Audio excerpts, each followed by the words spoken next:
Aujourd'hui, pendant que je traverse ce parcours, je vais vous lire les histoires les plus folles de Reddit. Installez-vous bien.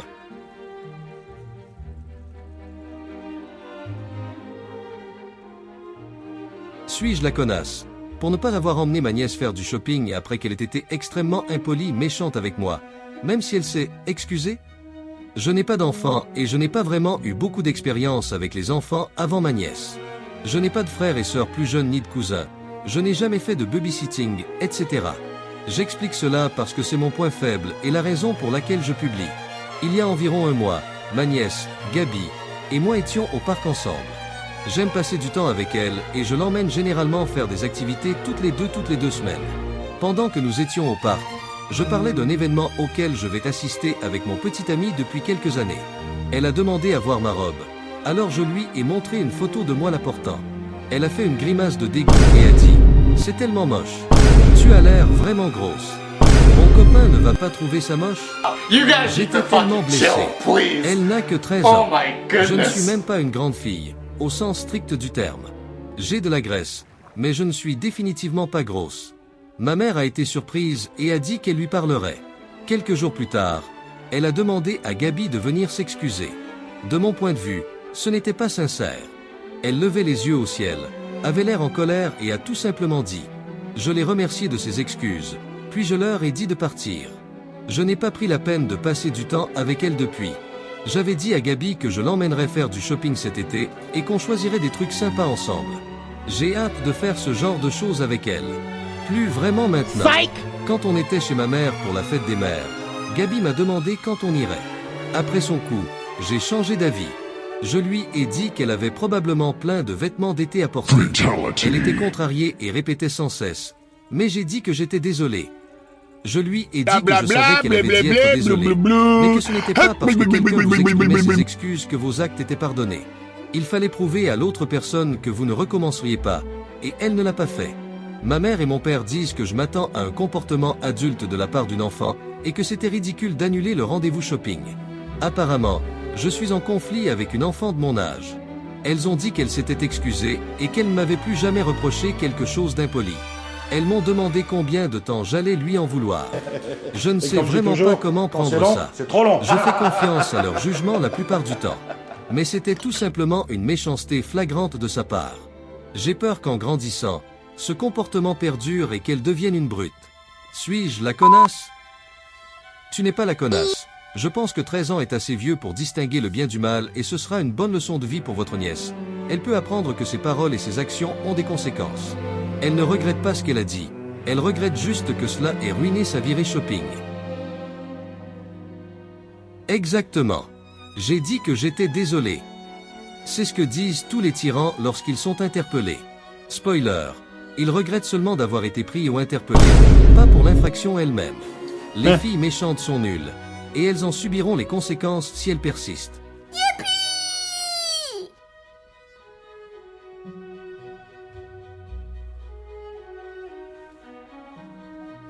Je travaille dans un petit bureau avec une dizaine de personnes. Nous partageons une cuisine commune, avec un réfrigérateur. Au cours du mois dernier, mon déjeuner a été volé 5 fois. Pas seulement des encas au hasard, mais des repas maison entiers que j'apporte de chez moi, et qui disparaissent sans laisser de traces. C'est non seulement frustrant, mais aussi coûteux et ça me gâche la journée. Je l'ai mentionné plusieurs fois dans le groupe de discussion, du genre « Et, quelqu'un a pris mon déjeuner.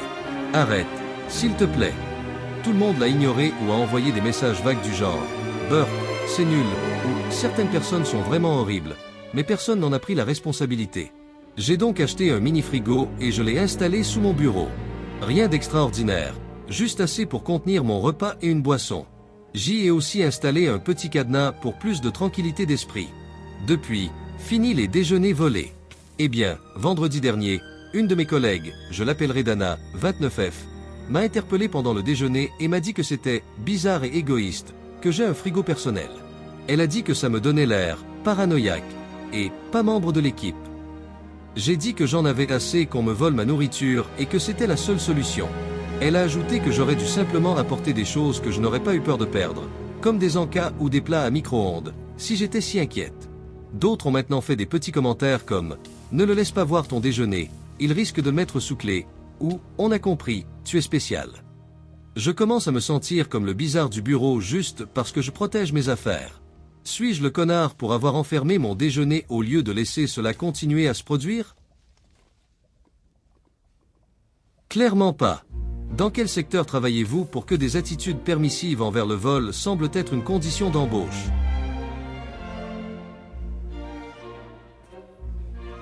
Des tonnes de gens sont comme ça. Honnêtement, l'industrie n'a aucune importance. Je n'ai pas eu affaire à ça au travail, heureusement.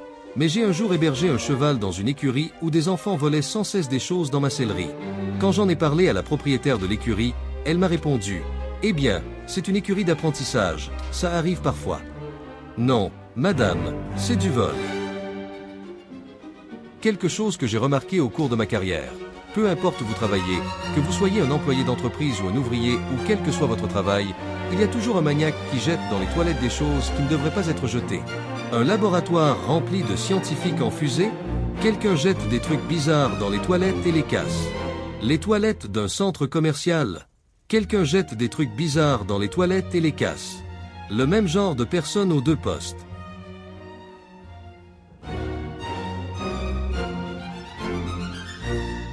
Suis-je la connasse pour avoir offert des œufs à un inconnu, végétalien? S'il vous plaît, dites-moi. J'ai quelques poules, 25F. Ce sont plus des animaux de compagnie que des animaux de compagnie, et je les adore. Elles pondent beaucoup plus d'œufs que je ne peux en manger, alors généralement, j'en offre à mes amis et à ma famille, et les gens sont généralement ravis. La semaine dernière, j'ai repéré des livres intéressants sur eBay. J'ai envoyé un SMS à la vendeuse, elle était sympa, nous avons convenu d'un prix et d'une date pour que je puisse les récupérer. Jusqu'ici, tout va bien. Le même jour, je me suis rendu compte qu'il me restait des œufs et que je ne reverrais pas la personne à qui je les donne habituellement avant quelques jours. Alors je me suis dit, tiens, j'ai trouvé ces livres à un super prix, elle était sympa, je vais juste en apporter quelques-uns comme petit cadeau. J'avais tort, au début. Une fois arrivé, tout s'est bien passé. Elle, une femme d'âge moyen, m'a aidé à charger les livres dans mon coffre. Je lui ai donné l'argent, puis j'ai tendu la main vers mon siège passager pour attraper les œufs. J'ai à peine eu le temps de dire « Je t'ai apporté un petit quelque chose » qu'elle m'a attaqué de plein fouet. Elle a hurlé que toute sa famille était végane, m'a demandé comment j'osais introduire ces atrocités sur sa propriété. Si ses enfants les voyaient, il serait une énorme tentation, etc. Elle m'a même accusé d'utiliser des animaux pour ma propre satisfaction et mon enrichissement, ce qui est évidemment faux et m'a vraiment énervé. J'ai immédiatement reculé, pris les œufs et filé. Elle me criait encore dessus quand j'ai reculé dans l'allée. J'ai ri intérieurement de la folie de cette idée, jusqu'à ce que j'en parle à une amie quelques jours plus tard. Elle m'a dit qu'elle comprenait plutôt bien le point de vue de la femme, que les œufs étaient considérés comme des aliments déclencheurs, et que je devrais être plus prudente en les proposant à des personnes ayant un régime alimentaire particulier. Honnêtement, je n'y ai pas prêté attention sur le moment. Je suis moi-même végétarienne et si on m'offre une saucisse à une fête, je décline poliment. Ce n'est pas comme si j'avais essayé de la forcer à manger ses œufs, je me suis juste dit que ce serait un gentil remerciement. Avec cette logique, on ne peut rien offrir à quelqu'un qu'on ne connaît pas bien, car cela pourrait être déclencheur. Mais j'essaie d'être une bonne personne, attentive aux opinions et aux problèmes des autres. Alors Edith, dis-moi, est-ce que c'est moi le connard? Avertissement, je ne suis pas aux États-Unis. J'ai lu que les œufs étaient très chers là-bas en ce moment. Là où je vis, ils n'ont pas une telle valeur.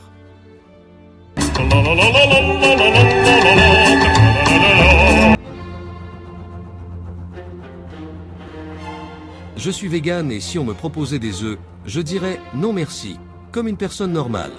Elle a dépassé les bornes et a été très impolie. En tant que végane, je peux confirmer que c'est généralement la réaction des végétaliens. Un simple « non merci » ou un « j'apprécie l'offre, mais je ne mange pas d'œufs ». Je déteste quand les gens impolis gâchent tout pour tout le monde. J'ai connu une végétalienne qui acceptait et achetait des œufs de quelques propriétaires de poules dans leur jardin. Elle n'avait aucune objection morale, car elle savait que les poules y vivaient pleinement. Question sérieuse de quelqu'un qui ne comprend pas. Le but d'être végan, à ma connaissance, je peux très bien me tromper, est d'éviter de consommer des produits issus de la cruauté envers les animaux, n'est-ce pas? Donc pas de viande, car ces animaux sont élevés pour l'abattage, et pas de cuir, car il provient des mêmes animaux. Pas d'œufs, car ceux du supermarché proviennent de poules élevées toute leur vie en cage. Mais pourquoi pas 2 de poules élevées comme animaux de compagnie, sans cruauté, sans cage, sans rien faire contre leur volonté? Les poules pondent beaucoup d'œufs, presque toujours plus que ce qu'une personne ou une famille peut manger, ce qui les amène à se retrouver avec un surplus. Si une poule est élevée sans cruauté, peut faire ce qu'elle veut, n'est même pas spécifiquement gardée pour pondre des œufs, mais simplement comme animal de compagnie, pourquoi ne pas en manger? Le véganisme interdit les aliments et les produits en fonction de l'idéologie, et non en raison de ce qu'est l'aliment ou le produit, n'est-ce pas? De nombreux végétaliens pensent que tout ce que vous prenez aux animaux est interdit parce que l'animal n'a pas consenti à ce que cela soit pris. Même pour ceux qui n'y croient pas, la manière dont le poulet a été obtenu pose problème. À moins qu'il ne s'agisse d'un poulet sauvé, l'acheter pour en faire un animal de compagnie entraînerait quand même l'abattage de coqs, car cela encouragerait l'éleveur à faire couver d'autres poules, alors que peu de gens souhaitent avoir des coqs. La plupart des végétaliens estiment que les animaux non sauvés ne devraient pas être gardés en captivité.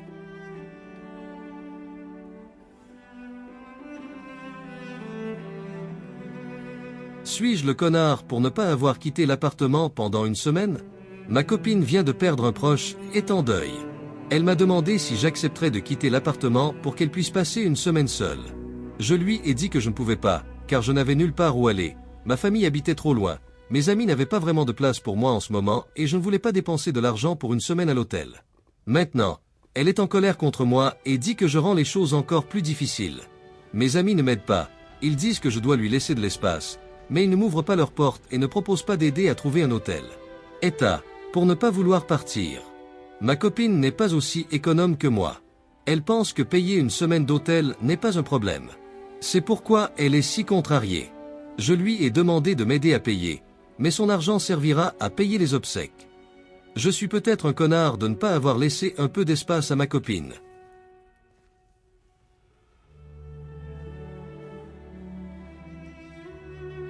Si son mécanisme d'adaptation au traumatisme consiste à vous repousser, cela n'augure rien de bon pour votre relation. Voulez-vous vraiment rester avec quelqu'un qui s'enfuit quand les choses deviennent difficiles? Quand tout va bien, la vie peut être belle. Mais le véritable test d'une relation, c'est quand les choses vont mal. C'est là que les mécanismes d'adaptation, parfois inadaptés, entrent en jeu. Si elle ne peut pas se tourner vers vous dans les moments difficiles et préfère vous repousser, alors ce n'est pas la bonne. Je suis désolé.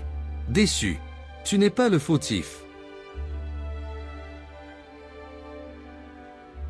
Info.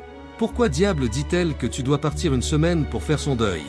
Je comprendrais qu'elle veuille être seule, voire dormir séparément, mais te mettre à la porte pendant une semaine n'a aucun sens. Et comment aggraves-tu la situation? Interagis-tu avec elle malgré ses dires, ou respectes-tu son espace?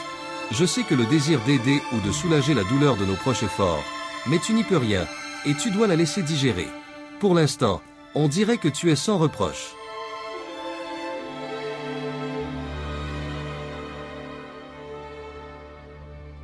Suis-je la connasse pour avoir refusé la surprise de mon mari? Je cherchais à savoir si le nouveau jeu Donkey Kong qui sortira bientôt sera compatible avec notre Nintendo Switch. La Switch n'a pas été beaucoup utilisée l'année dernière, mais j'ai adoré le jeu Mario Odyssey et j'ai entendu dire que Donkey Kong serait similaire. Sans surprise, il ne sera pas compatible. Il a été créé pour la nouvelle Switch 2 et ne peut être joué que sur cette dernière. Comme je l'ai dit, notre Switch actuelle n'a pas été beaucoup utilisée, donc je ne trouve pas justifiable de payer 500 $ pour la nouvelle console. Je ne pourrai pas y jouer, et ce n'est pas grave. À mon insu, mon mari a pris sur lui d'être extrêmement attentionné et de m'acheter la Switch en guise de surprise, sachant que j'étais intéressé par le jeu et que je ne pouvais pas y jouer sur notre configuration actuelle. Le problème, c'est que nous sommes endettés. Nous sommes endettés et nous voulons acheter une maison. Nous avons économisé, mais nous sommes encore loin du compte. Et nous pensons tous les deux qu'il est nécessaire de s'installer dans une maison avant de passer à l'étape suivante et de fonder une famille, ce qui est très important pour nous deux. Ma première réaction en voyant la console a été « Peut-on la retourner ?» Ce qui a été extrêmement frustrant pour mon mari, qui insiste sur le fait qu'il l'a acheté juste pour moi, comme une surprise, et a trouvé ma réaction choquante et ingrate. Je soupçonne qu'il avait hâte d'y jouer aussi, ce qui a contribué à sa frustration, mais il ne l'a pas encore dit. Il a dit que ce pourrait être son cadeau pour toutes les grandes occasions de cette année. Notre anniversaire, le mien, Noël, etc. Mais je ne l'ai jamais demandé. En fait, il y a beaucoup d'articles que je préférerais acheter plutôt qu'une Switch 2, mais je ne l'ai pas dit, car nous n'avons tout simplement pas les moyens d'en acheter plus. Mon problème, C'est en partie à cause de lui que nous sommes endettés. Et même s'il en reconnaît la responsabilité, 2 jours avant notre mariage, il a avoué avoir plus de 20 000 $ de dette en carte de crédit, une véritable surprise pour moi. Il ne semble pas avoir une gestion responsable de ses finances. Ce n'est ni la première ni la deuxième fois qu'il achète quelque chose de cher et le présente comme un cadeau, et il n'en parle souvent pas avec moi, même s'il me le promet. Il est toujours désolé et dit que ça n'arrivera plus jamais. Ça arrive toujours. Il dit qu'il va trouver un petit boulot ou faire du porte-à-porte pour rembourser notre dette. J'ai insisté pour qu'il nous rende au minimum la console, et au mieux, qu'il trouve ce petit boulot pour nous aider à régler nos dettes. La conversation n'a pas bien tourné et maintenant on ne se parle plus. J'ai besoin de savoir. Suis-je fautive? Je suis peut-être une connasse d'avoir refusé le cadeau de mon mari. Il était ravi de me l'offrir, mais ma réaction a été mauvaise et je l'ai déçu.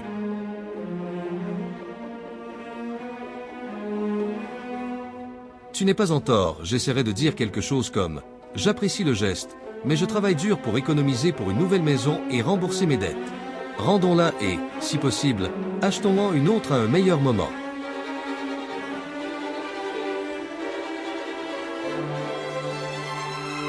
Honnêtement, avec 20 000 $ de dette, l'achat de cette Switch prouve qu'il n'a pas changé. Ce n'est pas le moment de jouer sur la pointe des pieds avec ses sentiments. C'est le moment de se demander si on peut vivre avec quelqu'un d'aussi irresponsable avec l'argent. S'il veut y jouer aussi, l'anniversaire n'était qu'un prétexte pour l'acheter de toute façon. Je le rencontrerai et lui poserai un ultimatum. Il reprendrait son travail, trouverait un deuxième emploi et, à la fin du mois, commencerait à rembourser sa dette. Mais je n'aime pas faire traîner les choses. Tout achat de plus de 500 $ devrait être discuté, surtout si vous avez une dette importante sur votre carte de crédit. PS. Le nouveau changement a-t-il également été appliqué à la carte? Alors tu supposes que ça va s'améliorer avec le temps? Pourquoi fais-tu ça? Tu dois t'asseoir avec lui et lui dire clairement qu'il est nul avec l'argent. C'est ça, être marié. Avoir des conversations ouvertes et honnêtes, même si elles sont blessantes. Je ne sais pas comment vous gérez vos finances, mais vous devez être sur la même longueur d'onde, sinon votre mariage est voué à l'échec. Ma femme est nulle avec l'argent. Quand elle est maniaque, elle dépense sans compter ou même ouvre de nouvelles cartes de crédit. Au début de notre relation, je lui ai expliqué nos attentes pour l'avenir, elle a accepté et nous nous sommes mariés.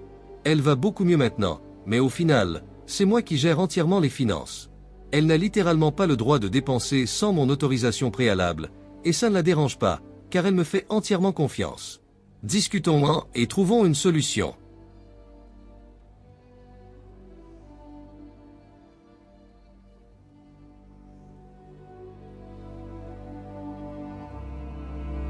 Merci d'avoir été là. Si t'as aimé ce format, pense à t'abonner ou à liker, ça m'aide de ouf. Et reste un peu, il y a des bloopers qui arrivent.